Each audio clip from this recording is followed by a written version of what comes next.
उसमें 7 और 10 प्रकार की लकड़ी और ईंधन क्यों लगाया जाता है? ये दूसरा कारण। तीसरा कारण, तो होली के दूसरे दिन धूल क्यों उड़ाई जाती है? धुलेरी होली होती है ना। चौथा कारण, तो होली में अपनी बहनें भाइयों को टीका क्यों करती है? पांचवा कारण, क्या होली पे हम अपने दामाद को गधे पे बैठाल करके, झाड़ू बांध करके, महिलाओं को कपड़े पहना करके और दहनावत और परिक्रमा क्यों लगवाते हैं? और कारण, क्या होली पर हम एक दूसरे को तिलक क्यों करते हैं? ये 5-6 कारण है।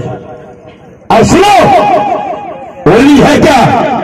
राजा हिरण्यकश्यप की बहन, उनका नाम था सिंह का, हरदोई की रहने वाले थे यूपी में, जहां मैंने 3 प्रोग्राम किए हैं यूपी में, हरदोई में 3 प्रोग्राम ये मेरी टीम ने किए।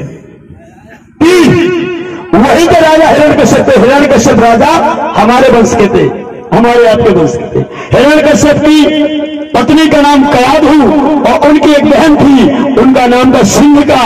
उनके 5 पुत्र थे, प्रहलाद, हिंगलाज और ऐसे करके के 5 पुत्र थे। पहला जो होता उसका आख्यान आता, इसलिए हमें प्रहलाद का नाम याद रहता है।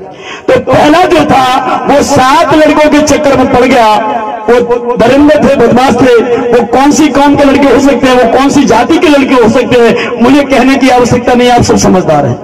वो बेईमान बदमाश जाति के लड़के थे 7 के साथ। उन 7 लड़कों ने प्रहलाद को अपने चंगुल में ले लिया। शराब पीना, जुआ खेलना, अय्याशी करना और मांस खाना सिखा दिया। मेरे धम्म बंधु, ये लड़का बिगड़ गया और ये उन लड़कों के साथ जंगल में जाके रहने लगा, क्योंकि घर में से निकाल दिया राजा हिरण्यकश्यप ने कि ये लड़का मानता नहीं है मेरी बात को, समाज में नाक कटवाता है, घर से निकाल दिया। ये लड़का जंगल में रहने लगा।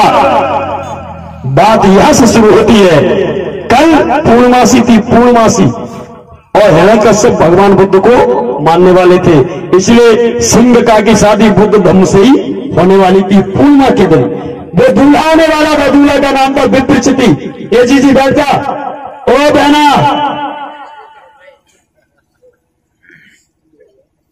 जगह दे दो भैया, मैं तंदुरुस्त भारी, ज्यादा जगह में बैठेगा। वो गोदी में सुला ले बच्चा को। हम 5 मिनट की दे रहे हो, वैसे 4 बजे के तक दूंगे ना तुम। सुनो, हाँ जी, कहां पहुंच गया तुम? पूर्णमासी के दिन, कल पूर्णमासी थी और उसके पति का नाम था, पति बनने वाला था लड़का जो बारात ला रहा था, उसका नाम था विप्रचिति। विप्रचिति इतिहास पढ़ोगे तो सब याद हो जाएगा। ये लड़का आने वाला था।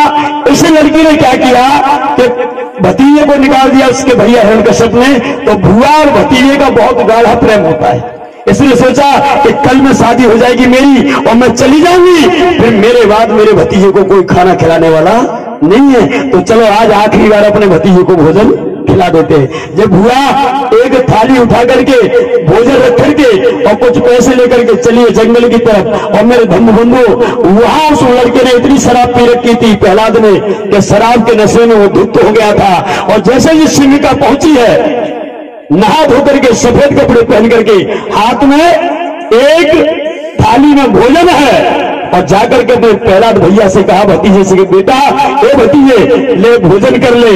उस समय पे मेरे भाइयों मेरी बहनों, वो उसका प्रहलाद जो भतीजा था वो शराब पी पी करके बेहोश हो गया था। ये लड़का अपने भुआ को एक बात भी नहीं कर पाया, एक निवाला खाना भी नहीं खा पाया। तब तक वो 7 दरिंदे थे जो हराम खोर थे, जो इज्जत के भूखे भेड़िए थे, उन्होंने हमारी बहन सिंगिका को अकेला देखा और रात को 8 बजे इन नालायकों ने हमारी बहन का हाथ पकड़ लिया। और सुनिए होली क्या है, सुनिए, ये बड़ी दर्दनाक कहानी है होली। इन दरिंदों ने हमारी बहन का हाथ पकड़ा, हमारी बहन रोई चिल्लाई और कहने लगी, भैया मैं तुम्हारे गांव की बेटी हूं और जैसे प्रहलाद तुम्हारा दोस्त है और तुम्हारे दोस्ती की मैं बहन हूं, तो मैं भी तुम्हारी बहन जैसी हो गई। तो दरिंदे बोले कि बहन हमारी हमारे घर पे है, तू हमारी बहन नहीं है। और इन कमीनों ने, इन इज्जत के भूखे भेड़ियों ने हमारी उस बहन को जबरदस्ती पकड़ के और जंगल में बारी बारी से 7 लड़कों ने गैंग रेप किया, बलात्कार किया। हमारी बहन बेहोश हो गई। सुन लो होली, तो होली क्या है, तुम होली खेलते हो। ये बहन जब बेहोश हो गई, खत्म नहीं हुई, सिर्फ बेहोश हुई, तो इन दरिंदों ने सोचा कि इसका भैया राजा है हिरण्यकश्यप, पता चलेगा तो हमें मरवा देगा, तो क्या किया जाए, इस लड़की को जला दो। पहले बलात्कार किया, जलाएंगे कैसे, लकड़ी कहां से आएगी, कि चलो गांव से जल्दी जल्दी मिलाते हैं। और जो जल्दी जल्दी गए और 8:30-9 बजे के बीच में गांव से लकड़ी लाए। लकड़ी कैसी लाए, किसी की झोपड़ी की कुरबेली, किसी का खम्भ, किसी की खाट की पाटी, किसी की पीढ़ी के पाइये, किसी के हल की हर्ष, किसी की बिटोरा के कंडे, कोई सीखे कोई गीले। इस प्रकार से 7 प्रकार की 10 प्रकार की लकड़ी इन्होंने वहां इकट्ठी कर दी और हमारी बहन को 8:30 और 9 बजे के बीच में जिंदा जलाने का काम किया। जब ये बहन चितावे से भागने लगी तो ये दरिंदे लठियां लेके खड़े हो गए। इधर भागती हमारी बहन तो इधर से लठ मारते हैं, इधर भागती है तो इधर से लठ मारते हैं। हमारी बहन को बलात्कार करने के बाद उन दरिंदों ने तो चिता में जला दिया और जला के खत्म कर दिया। इसलिए मेरे भाई बहनों, ये होली रात को 8:30 और 9 बजे के बीच में जलाई जाती है। इसमें 7 और 10 प्रकार की लकड़ी क्यों लगी, क्योंकि उन दरिंदों ने गांव से जल्दी जल्दी में किसी किसी की लकड़ी ला करके जला दी। वही लकड़ी तुम आज भी 7 और 10 प्रकार की लकड़ी होली में जलाते हो। ये 2 क्वेश्चन क्लियर। दूसरे दिन फिर होली पर धूल क्यों उड़ाते हैं। इन दरिंदों ने सोचा, सातों के सातों ने, इसका भैया राजा है, पता लगेगा तो फांसी पे चढ़ा देगा।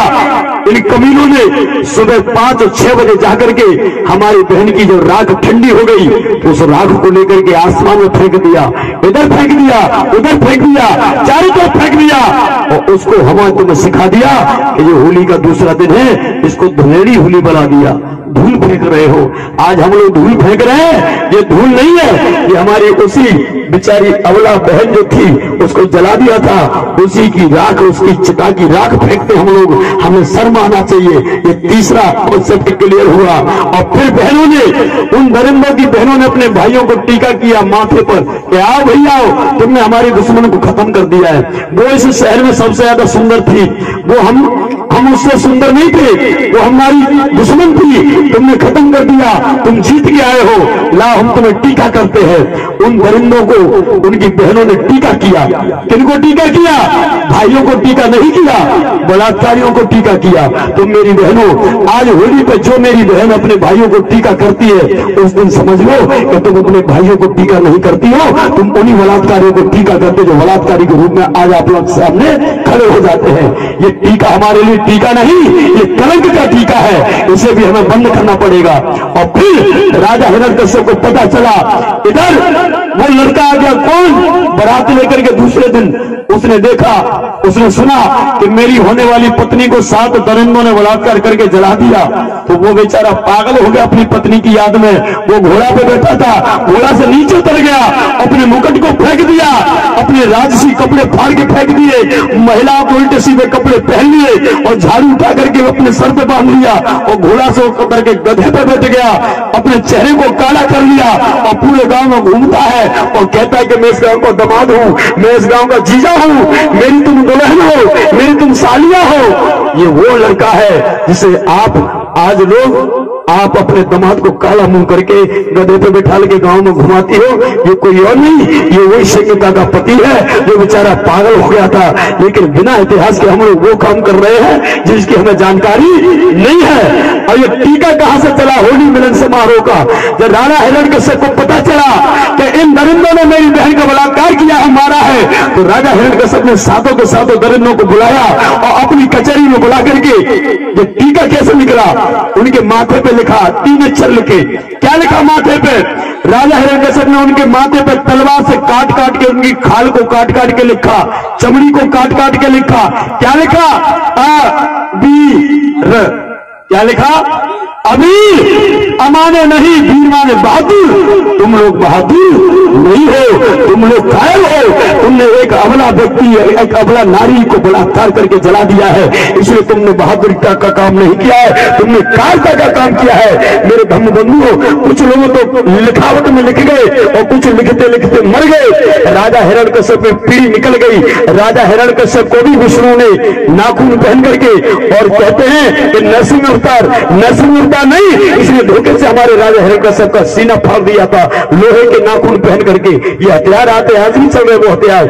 मेरे धर्म बंधुओं, ये बात आगे चली गई, फिर लोग भूलते गए, फिर तलवार से अबीर लिखना छोड़ दिया, सिर्फ माथे को एक लाइन लगाने लगे, तलवार से एक लाइन से काटने लगे, टीके का रूप ले लिया। फिर आगे जो परंपरा चली तो तलवार का भी बंद हो गया, फिर रोरी लगाने लगे, और रोरी सिर्फ उन नरेंद्रों को लगाते थे।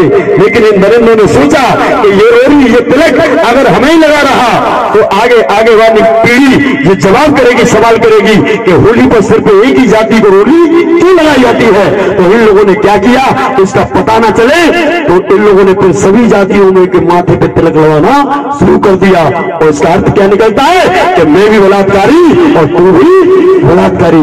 मेरे धर्म बंधुओं, उस समय तो सिर्फ बलात्कारी को टीका लगता था, आज हम लोग सभी एक दूसरे को टीका लगाते हैं और होली पे कहते हैं कि तू भी बलात्कारी और मैं भी बलात्कारी। तो बताइए आज के बाद कि जिस दिन हमारी बहन को जला दिया वो बलात्कार करके, क्या हमें उस दिन डीजे बजा करके नाच गाना करना चाहिए? हाँ या ना करो? जिस दिन हमारी बहन का बलात्कार करके जलाया हो, क्या उस दिन हमें अपने चूल्हे पर कढ़ैया रख के पूरी पकवान, पूरी रसगुल्ला बनाना चाहिए? नहीं, उस दिन हमें अपनी होलिका बहन की तस्वीर सामने रख करके और ऐसे बैठना चाहिए और ऐसे आंखों में आंसू भर के उसकी तस्वीर पर फूल चढ़ाना चाहिए कि बहन तेरे बदले को हम जिंदा है लेने के लिए, तेरे बदले को हम लेंगे। और बदले को कैसे लेंगे कि हम सब एक हो जाएंगे और संसद भवन पर कब्जा करेंगे और भाभा के संविधान को अपने हाथ में लेकर के फिर इन दरिंदों को मजा चखाएंगे कि तुमने हमारे बुजुर्गों के साथ अन्याय किया था, अब अन्याय करने वाला कोई संसार में पैदा नहीं होगा। ये हम संकल्प लेते हैं। तो बताइए हाथ उठा करके, आज के बाद होली कौन कौन खेलेगा? नहीं, तो फिर ये कहते कि आज के बाद होली कौन नहीं खेलेगा? अब आप उठाइए, नहीं खेलने वाले, इसे कहते परिवर्तन को जोरदार ताली आप अपने लिए बजाइए। मैंने कहा कि सुमन प्रताप बहुत जहां जाता है परिवर्तन 101% होता है, लेकिन इतिहास की जानकारी डीपली स्टडी करिए, इतिहास की जानकारी आप लोगों को मिलेगी।